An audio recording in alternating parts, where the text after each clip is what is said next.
जय हिंद, जय भारत। मैं Chandrashekhar, managing director GS university CIS campus में आप सभी का स्वागत है।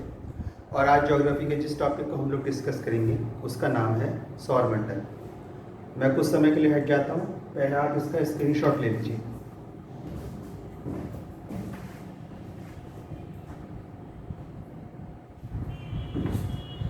ठीक, लेक्चर स्टार्ट करने से पहले मैं आपको बता दूं कि इसके रिटन नोट्स मैंने डिस्क्रिप्शन बॉक्स पर लिंक्स के द्वारा प्रोवाइड करवा दिए गए हैं। डिस्क्रिप्शन बॉक्स में आपको 2 लिंक मिलेंगे, एक सीधे इस टॉपिक का होगा और दूसरा उस पेज का होगा जिस पर टॉपिक अवेलेबल है। अगर आप 24 घंटे के अंदर वीडियो देख रहे हैं तो आपको दोनों लिंक मिलेंगे। 24 घंटे के बाद सीधे इस टॉपिक का लिंक हट दिया जाएगा और केवल पेज का लिंक बचेगा जिस पर जाकर आपको वह टॉपिक ढूंढना होगा। तो आइए स्टार्ट करते हैं सौरमंडल। सौरमंडल की फैक्चुअल अपडेट मैं रिटन नोट्स में दे चुका हूँ, इसलिए हम फैक्चुअल अपडेट को डिस्कस नहीं करेंगे। अब आप सब लोगों को केवल आवश्यकता इस लेक्चर को समझने की है, इसलिए पेन और कॉपी उठाने की कोई आवश्यकता नहीं है। केवल समझिए इसको कि सौरमंडल में क्या है। तो सौरमंडल में देखिए क्या क्या होता है सौरमंडल की संरचना में। इससे पहले हम ब्रह्मांड के टॉपिक को डिस्कस कर चुके हैं। अगर आपने मेरा ब्रह्मांड का टॉपिक नहीं देखा है, उसकी संरचना वगैरह क्या है, तो क्या करके पहले उस लिंक पर जाकर उस टॉपिक को क्लियर करें, उसके बाद ही सौरमंडल की स्टडी को स्टार्ट करें। तो सौरमंडल में हमारे पास एक तारा है और उस तारे को हम जानते हैं सूर्य के नाम से। इसके साथ ही हमारे पास 8 ग्रह हैं, बुध, शुक्र, पृथ्वी, मंगल, बृहस्पति, शनि, अरुण और वरुण। इसके साथ ही हम लोगों के पास क्षुद्र ग्रह हैं, उनका पिंड है, धूमकेतु है और जो इसमें नहीं दिख रहा है वह 2 बातें हैं। एक है धूल के कण और गैस। तो इन सबको मिलाकर सौरमंडल की रचना बनती है। मैंने टॉपिक में जो डिस्क्रिप्शन नोट्स दे रखे हैं लिखित में, उसमें सौरमंडल की संरचना को बता रखा है। तो प्रारंभ करते हैं इसका विवरण और हम देखेंगे कि हमारे पास एक सूर्य है और जो सूर्य की त्रिज्या है वह 7 लाख किलोमीटर है। 7 लाख किलोमीटर। और अगर हम सूर्य की संरचना में जाते हैं तो हम पाएंगे कि सूर्य के अंदर 72% हाइड्रोजन गैस है और 26% हीलियम गैस है। दोनों का जोड़ मिलाकर हो जाता है 98%। और जो 2% हमारे पास बचता है उसमें सारी गैसें विद्यमान हैं। कुल मिलाकर मेजॉरिटी में हाइड्रोजन गैस, उसके बाद हीलियम गैस। और मैं आपको बता चुका हूं ब्रह्मांड में कि सूर्य एक तारा है और तारा वह खगोलीय पिंड है जिसके पास अपनी स्वयं की ऊष्मा एवं प्रकाश होता है। सूर्य भी हमारा खगोलीय पिंड है, यह तारा है। तारा है अर्थात जिसके पास स्वयं की ऊष्मा प्रकाश होगी और स्वयं को उसका ऊष्मा प्रकाश नाभिकीय संलयन के द्वारा मिलता है, जिसे हम इंग्लिश में न्यूक्लियर फ्यूजन कहते हैं। इस नाभिकीय संलयन में हाइड्रोजन गैस हीलियम में परिवर्तित होती है और परिवर्तन के समय जो विखंडन होता है उसके द्वारा ऊष्मा प्रकाश की उत्पत्ति होती है। ठीक, तो सूर्य की जो त्रिज्या है वह 7 लाख किलोमीटर है और जो सूर्य के केंद्र का तापमान है वह 1.5 करोड़ डिग्री सेंटीग्रेड है। अर्थात सूर्य के केंद्र का तापमान 1.5 करोड़ डिग्री सेंटीग्रेड है, जबकि सूर्य के सतह का तापमान 5500 से 6100 डिग्री सेंटीग्रेड है। सूर्य के केंद्र का तापमान 1.5 करोड़ डिग्री सेंटीग्रेड और सूर्य की सतह का तापमान 5500 से 6100 डिग्री सेंटीग्रेड। हम इसको ऑन एवरेज 6000 डिग्री सेंटीग्रेड ले लेते हैं। सूर्य की वह बाह्य आवरण जहां से प्रकाश निकलता है हम उसे बोलते हैं प्रकाश मंडल, फोटोस्फीयर बोलते हैं इसको इंग्लिश में, प्रकाश मंडल। और जब सूर्य से आगे की ओर बढ़ते हैं तो हमें पहला ग्रह मिलता है बुध, दूसरा ग्रह मिलता है शुक्र, तीसरी हमारी पृथ्वी है और चौथा मंगल है। प्रारंभ के 4 ग्रह मिलकर एक ग्रुप बनाते हैं, क्योंकि मैं आपको बता चुका हूं कि जो ग्रह हैं वह 2 वर्गों में विभाजित हैं। एक वर्ग है स्थलीय ग्रह जिसे हम ठोस ग्रह भी कहते हैं और एक वर्ग है गैसीय ग्रह, जिन्हें हम विशाल ग्रह भी कहते हैं क्योंकि ये आकार में बहुत विशाल है।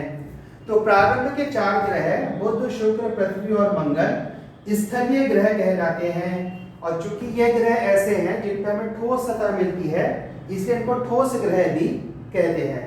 2 नाम। तीसरा नाम आता है आंतरिक ग्रह, अर्थात प्रारंभ के 4 ग्रह स्थलीय ग्रह, प्रारंभ के 4 ग्रह ठोस ग्रह और प्रारंभ के ही 4 ग्रह आंतरिक ग्रह। तो आंतरिक ग्रह कौन से हैं? बुध, शुक्र, पृथ्वी, मंगल। स्थलीय ग्रह कौन से हैं? बुध, शुक्र, पृथ्वी, मंगल। ठोस ग्रह कौन से हैं? बुध, शुक्र, पृथ्वी और मंगल। हमारी पृथ्वी कैसी ग्रह है? आंतरिक ग्रह का भाग है। हमारी पृथ्वी किस ग्रुप का भाग है? स्थलीय ग्रह का भाग है। हमारी पृथ्वी ठोस ग्रह समूह का भी भाग है। नेक्स्ट आ जाइए। फिर हमारे पास मिलते हैं बृहस्पति, शनि, अरुण और वरुण। बहुत अधिक बड़े आकार वाले हैं, इसलिए हमने इनको बोला विशाल ग्रह। और इसकी संरचना में हमको गैस मिलती है। कौन सी गैस मिलती है? Hydrogen plus helium. यहां तक कि बृहस्पति की संरचना में तो 90% हाइड्रोजन है और शनि उससे भी आगे निकल जाते हैं, इनके पास 94% हाइड्रोजन है। जो शेष पोर्शन बाकी बचता है वह हीलियम का है। डिस्क्रिप्शन बॉक्स में लिंक के माध्यम से मैंने ग्रहों की अलग से विवरण दे रखा है, उसमें उनकी फैक्चुअल अपडेट्स हैं। आप लोग के वहां पे जाइए, उसको डाउनलोड करिए, कॉपी पेस्ट करिए और पढ़ना प्रारंभ कर दीजिए। अभी केवल समझिए, अर्थात प्रारंभ के 4 ग्रह ठोस ग्रह, प्रारंभ के 4 ग्रह स्थलीय ग्रह, प्रारंभ के 4 ग्रह आंतरिक ग्रह। स्थलीय ग्रह क्योंकि हमारे पास ठोस सतह है, यह ठोस है और सूर्य के तापमान से प्रभावित होते हैं, अर्थात यह सूर्य के तापमान के आंतरिक परिधि में है, इसलिए इनको आंतरिक ग्रह बोला जाता है। अगले 4 ग्रह गैसीय ग्रह, विशाल ग्रह और बाह्य ग्रह। सूर्य के ताप अर्थात ऊष्मा का इन पर प्रभाव नहीं पड़ता है और यह फ्रॉस्ट जमी हुई अवस्था में रहते हैं, इसलिए बाद के 4 ग्रहों को बृहस्पति, शनि और अरुण और वरुण को हमने बोला है बाह्य ग्रह। तो गैसीय ग्रह और बाह्य ठोस ग्रहों की रचना कैसे हुई है?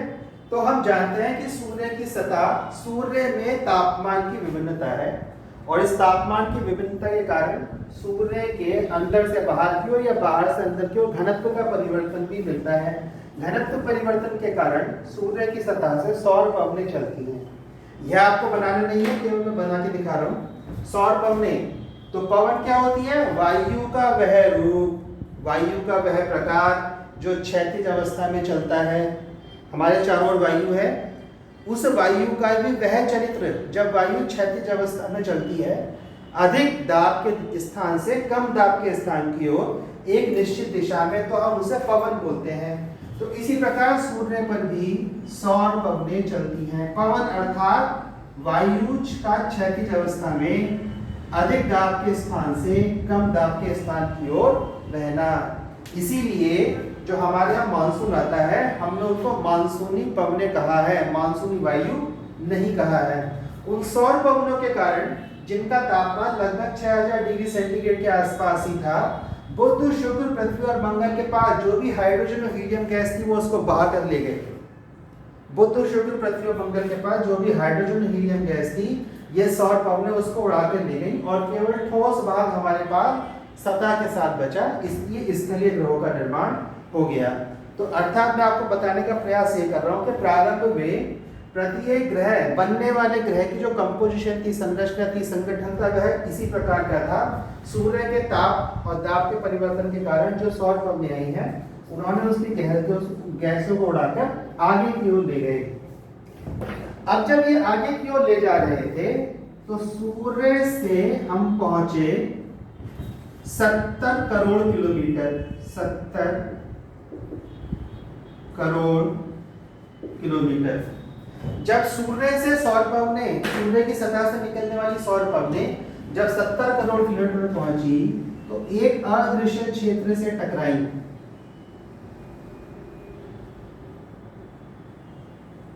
और इसको बोला गया शीत रेखा, फ्रॉस्ट लाइन। फ्रॉस्ट लाइन, शीत रेखा, फ्रॉस्ट लाइन। और प्रभाव के कारण सूर्य का तापमान यहाँ तक आते आते नगण्य, और इस शीत रेखा के बाद से जो भी हमको मिलता है वह जमने की स्थिति में आ जाता है। इसलिए इस क्षेत्र को जो कि अदृश्य है इसे बोला गया शीत रेखा, और इसको क्रॉस करते ही हाइड्रोजन हीलियम जमना प्रारंभ कर देती हैं। हम जानते हैं कि हाइड्रोजन का जो हिमांक है अर्थात वह तापमान जिस पे जमना प्रारंभ करती है वह है 259.2 डिग्री सेंटीग्रेड, और जो हीलियम का है ये तो हाइड्रोजन का हो गया, और जो हीलियम का फ्रॉस्ट पॉइंट है वह है 272.2 डिग्री सेंटीग्रेड। इस पर ये गैसें जमना प्रारंभ कर देती हैं, अर्थात यहाँ का तापमान इससे भी अधिक नीचे का है। इस अदृश्य क्षेत्र के बाद गैसों का जमना प्रारंभ हुआ तो सौर पवनें जो पवनें उड़ा के लेके आ रही थी, जब उन्होंने फर्स्ट लाइन एक अदृश्य क्षेत्र को पार करा तो गैसों का जमाव प्रारंभ हो गया, और गैसें जो प्रारंभ में बृहस्पति, शनि, अरुण, वरुण इनके समानी स्थलीय गैसों का पिंड था उन पर इनकी गैसों की मेजॉरिटी और आ गई, और इस प्रकार से एक बड़े गैसीय ग्रह का निर्माण हुआ। तो उदाहरण के रूप में यदि हम बृहस्पति को लें, समझ लीजिए बृहस्पति यह है, तो इसका जो केंद्र है वह ठोस है, सॉलिड, और सॉलिड केंद्र के चारों ओर गैसों का जमाव हो जाता है, और इस प्रकार गैसीय ग्रहों का निर्माण होता है।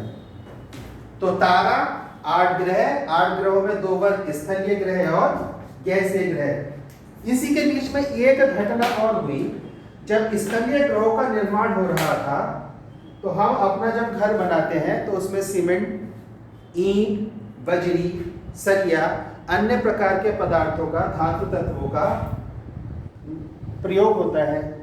और कई बार जब घर बनके कंप्लीट हो जाता है तो थोड़ा थोड़ा कुछ सामान, या कोई सामान बहुत अधिक, कोई सामान बहुत कम बच जाता है। स्थलीय ग्रहों के निर्माण के साथ भी कुछ ऐसा ही हुआ। बुध, शुक्र, पृथ्वी, मंगल जब अस्तित्व में आ गए तो कुछ अवशेष बच गया। बुध, शुक्र, पृथ्वी, मंगल जब अस्तित्व में आ गए तो कुछ अवशेष बच गया, और वह अवशेष मंगल और बृहस्पति के बीच में पतली पेटी के रूप में एकत्रित हो गया, और यह भी सूर्य की परिक्रमा कर रहा है। और इन अवशेष को बोला गया क्षुद्र ग्रह। क्षुद्र अर्थात टूटे हुए, विखंडित, स्कैटर्ड, फैले हुए। क्षुद्र ग्रह, ग्रह क्यों बोला गया? क्योंकि इनमें ग्रह बनने के सारे गुण हैं। तो ऐसे ग्रहों या ग्रहों के पिंड जो कि क्षुद्र, स्कैटर्ड, बिखरी अवस्था में, उन्हें क्षुद्र ग्रह बोला गया। क्योंकि ये इन ग्रहों के अवशेष हैं इसलिए इनको अवशेषी ग्रह भी बोला गया है। वैज्ञानिक कम्युनिटी, साइंटिफिक कम्युनिटी मानती है कि क्षुद्र ग्रहों में ग्रह बनने की पूर्ण योग्यता है, लेकिन इनके पास क्या है? एक बड़ा वृक्ष है, और बड़े वृक्ष की योग्यता यह होती है वो अपने आसपास छोटे वृक्षों को होने नहीं देता है। तो बृहस्पति के द्वारा जो गुरुत्वाकर्षण बल इस पेटी पर लग रहा है उसके कारण से क्षुद्र ग्रह पूर्ण परिपक्व ग्रह में परिवर्तित नहीं हो पा रहे हैं। तो क्षुद्र ग्रह पेटी के रूप में हमें बृहस्पति और मंगल के मध्य मिलेंगे। ये अवशेषी ग्रह है, इनमें ग्रह बनने की सारी योग्यता है, लेकिन बृहस्पति के द्वारा लगने वाले गुरुत्वाकर्षण बल के कारण ये ग्रह में परिवर्तित नहीं हो पा रहे हैं। आगे चलिए, फिर हम गैसीय ग्रहों से निकट हो जाते हैं, गैसीय ग्रहों को पार करते हैं, और हमको एक बेल्ट मिलती है। फिर से ये क्षुद्र ग्रहों के समान ही इसमें क्या मिलते हैं? हमें ठोस चट्टान, इन्हें पत्थर के टुकड़े भी कह सकते हैं, धूल के कण,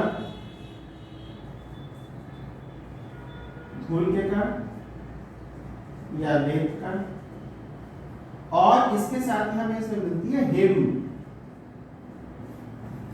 क्षुद्र ग्रहों में हमको हिम नहीं मिलेगी, लेकिन बाद के ग्रहों में हमें हिम की एक परत मिलेगी, और ऐसे प्रकार के खंडों में से कुछ पिंड अलग होकर सूर्य की परिक्रमा करते रहते हैं, उनको हम बोलते हैं धूमकेतु, कॉमेट। धूमकेतु, अच्छा धूमकेतु क्या होता है? एक दीर्घवृत्ताकार परिधि में सूर्य की परिक्रमा करता है। तो अभी तो इसका सूर्य से डिस्टेंस बहुत अधिक है। क्या होगा जब ये सूर्य के पास आएगा और यहाँ पर इसकी दूरी मिनिमम हो जाएगी सूर्य से, तो ये सूर्य के प्रकाश के प्रभाव में आते हैं धूमकेतु, और सूर्य के प्रकाश के प्रभाव में आने के कारण इनके ऊपर जो हिम होती है वो पिघलने लगती है, और जो इसके अंदर गैसेस होती हैं वह जलने लगती हैं, और गैसेस जब जलती हैं तो चलते हुए जैसे कि हवाई जहाज चलता है तो उसके पीछे का धुआं होता है पूंछ बनाता है, ठीक उसी प्रकार से कॉमेट अपनी दिशा में आगे बढ़ता रहता है धूमकेतु, लेकिन उसकी गैसों की एक पूंछ बन जाती है, और उसके कारण हम उसको पुच्छल तारा कहते हैं, अर्थात पूंछ वाला तारा। तारा इसलिए क्योंकि ये बर्न हो रहा है इसलिए चमक रहा है, और बर्न होते तारे के पीछे एक पूंछ है इसलिए हमने उसको बोला पुच्छल तारा। जब हम इन्हें अपनी आंखों से देखते हैं तो हमारे यहाँ कहावत है कि जैसे हमें धूमकेतु मिला तो बोलते देखो टूटता तारा, इस कारण से इनको टूटता तारा भी कहते हैं। तो धूमकेतु को पुच्छल तारा और टूटता तारा भी कहते हैं। क्षुद्र ग्रहों को अवशेषी ग्रह भी कहते हैं। अब देखिए, ग्रह, क्षुद्र ग्रह और धूमकेतु ये एक निश्चित कक्षा में सूर्य की परिक्रमा करते हैं, अर्थात ये डिसिप्लिन में है, अनुशासन में है। लेकिन कोई है जो अनुशासन में नहीं है। परिवार में एक ऐसा बच्चा होगा जो बहुत ही उद्यमी होगा, और उस उद्यमी बच्चे का नाम है उल्कापिंड। कक्षा नहीं होती है, कक्षा में नहीं होते, कहीं भी आ जा सकते हैं अभी, लेकिन ये रहेगा सूर्य इनके केंद्र में ही। सूर्य का इनका अपना केंद्र होगा, ये सूर्य को अपना केंद्र मानेंगे, लेकिन एक निश्चित कक्षा में सूर्य की परिक्रमा नहीं करेंगे, कहीं भी आ जा सकते हैं, पृथ्वी पर गिर सकते हैं, मंगल पर गिर सकते हैं, शुक्र बुध। इसलिए हमारे सुनने में आता है कि पृथ्वी की ओर एक उल्कापिंड बढ़ रहा है, अर्थात इनकी कक्षा नहीं होती। उल्कापिंडों की उत्पत्ति धूमकेतुओं से मानी गई है। समय के साथ धूमकेतु आया, उसकी गैस पिघली, उसकी बर्फ पिघली, गैस उसमें से जली, और जब ये सूर्य से दूर गया तो पुनः इस पे हिम का संगठन होता है। लेकिन अगर 10 किलो हिम पिघली है तो 10 किलो हिम उसमें वापस नहीं आएगी, और एक समय ऐसा आता है कि हिम रहित हो जाते हैं। हिम रहित होने के कारण तापमान घनत्व में परिवर्तन आता है, और बताया गया है कि यह उल्कापिंडों में परिवर्तित हो जाते हैं। और उल्कापिंडों को ही मैंने नोट से बता रखा है पृथ्वी का सृजन बल या रचनात्मक बल कहते हैं। वास्तव में पृथ्वी जो आज हमारे पास है, जिसपे जीवन उपलब्ध है, यह केवल और केवल उल्कापिंडों की देन है। तो कई बार शैतान बच्चा ही कई प्रकार के इन्वेंशंस करता है। उल्कापिंड, तो उल्कापिंडों की उत्पत्ति धूमकेतु से मानी गई है। और आगे चलिए, अब देखो किस ग्रह पे कितने कितने उपग्रह हैं। सबसे अधिक उपग्रह शनि के पास हैं। अभी तक 89 उपग्रह की खोज हो सकती है, वैधानिक रूप से 62 बताए गए हैं। इस प्रकार अगर हम लीगल टर्म्स में देखेंगे, रिकॉग्नाइज्ड टर्म में, तो इस समय बृहस्पति के पास सर्वाधिक उपग्रह 63, शनि के पास मानक जिनको मान्यता प्राप्त है 62, खोज हो चुकी 89 की 27 और 14। मंगल के पास 2 उपग्रह हैं, 2 चंद्रमा है, पृथ्वी के पास 1 चंद्रमा है, बुध और शुक्र के पास अभी कोई भी उपग्रह नहीं है। आकार देख लीजिए, तो आकार के हिसाब से बृहस्पति, शनि, अरुण और वरुण ये क्रम से चल रहे हैं, और बृहस्पति सबसे बड़े हैं और वरुण चौथे नंबर पर आ जाते हैं। ठोस ग्रहों में फिर 5वां नंबर आता है पृथ्वी का, 6वां नंबर आता है मंगल का, 7वां शुक्र का और 8वां बुध का। और इस प्रकार से हमारी सौर मंडल की संरचना ये पूर्ण होती है। तो मैंने आपको बताया सौर मंडल में तारा मिलेगा, हमारे ग्रह मिलेंगे, क्षुद्र ग्रह मिलेंगे, उल्कापिंड मिलेंगे, धूमकेतु मिलेंगे, और गैस और धूल के कण मिलेंगे। टॉपिक के नोट्स, डिस्क्रिप्टिव नोट्स मैंने पेज पर दे रखे, आप लिंक पे क्लिक करिए, उनको कॉपी करिए, पेस्ट करिए और स्टडी करना स्टार्ट कर दीजिए। अगर अभी भी लेक्चर में कोई ऐसा पॉइंट है जो आपको क्लियर नहीं हो रहा है तो मुझे कमेंट्स बॉक्स में लिख के कमेंट्स करिए, मैं उसके लिए एक अल्टरनेटिव आंसर आपको रिटन में या वीडियो लेक्चर के माध्यम से उपलब्ध करा दूंगा। जय हिंद, जय भारत, वंदे मातरम।